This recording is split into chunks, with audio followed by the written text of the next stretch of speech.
Hey guys, today I'm going to be making some peach jam and I wanted to show you how I'm doing that. I'm using some store-bought peaches in syrup that I got from the grocery store, and I'm going to be following a recipe that I got from a canning book. The name of the canning book is the Amish Canning Cookbook, and so what I do is I drain the peaches of the syrup and I treat them as fresh peaches. This one can that I showed you wasn't enough, so I added a couple more cans and crushed them. Now I'm draining the peaches of all the syrup that I can here. I can't get it all off, but I try to get most of it off, and I don't rinse them or anything. But I'm going to treat these as fresh fruit.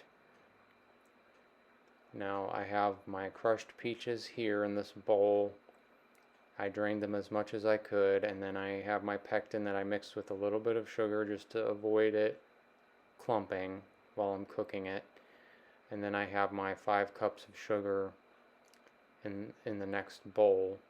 I'm also going to be adding some lemon juice. You'll see me do that.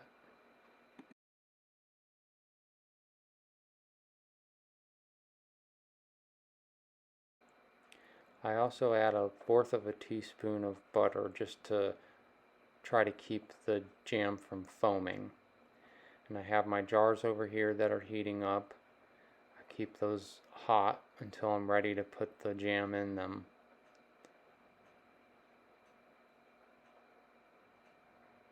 And then I have my jelly pan over here on low heat. Now I've added my crushed peaches, and this is some lemon juice that I'm adding.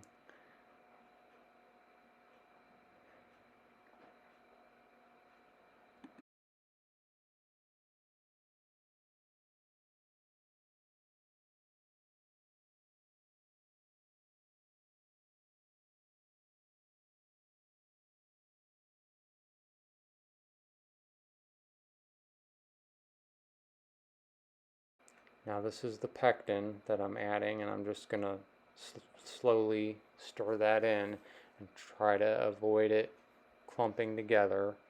And when you mix it with sugar, that does help it to keep from clumping up.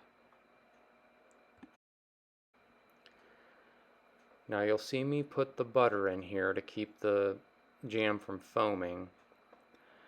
I just keep stirring and bring it to a boil, then I add the rest of my sugar. And after that, I bring it up to a full rolling boil that can't be stirred down, and I leave it at that heat for 1 minute at least. And then when that timer goes off, I'll test the set on this.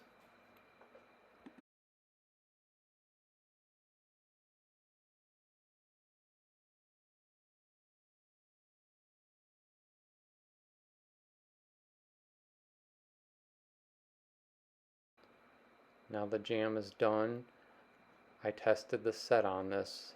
And what I do is I take a plate and a spoon and I put them in a freezer for a few minutes, about 10 minutes, and then once I think the jam is set, I take some jam, put it on this plate, throw it back in the freezer, and it should look like this when you swipe your finger through the little puddle of jam. So it shouldn't be loose or runny, it should look like that.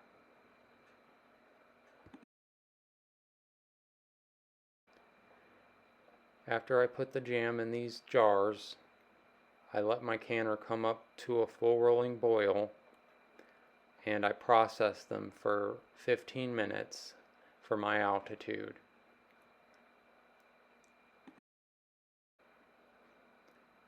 Now I wanted to show you the set on this jam. It came out really nice.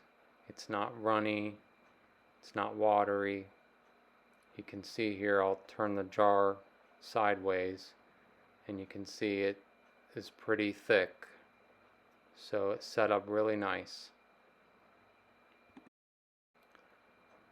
Now I do want to say this isn't USDA recommended to use canned fruit to make jellies and jams, but this worked out really well for me.